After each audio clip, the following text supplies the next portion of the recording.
உலக மாதாவின் சொரூபமாக எழுந்தருளி இருப்பவள் தாய். பெற்ற தகப்பனும் தன் பிள்ளையை அம்மா என சக்தியின் வடிவாக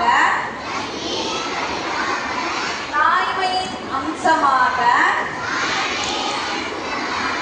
அழைக்கும் பெருமை உடையது நம் நாடு.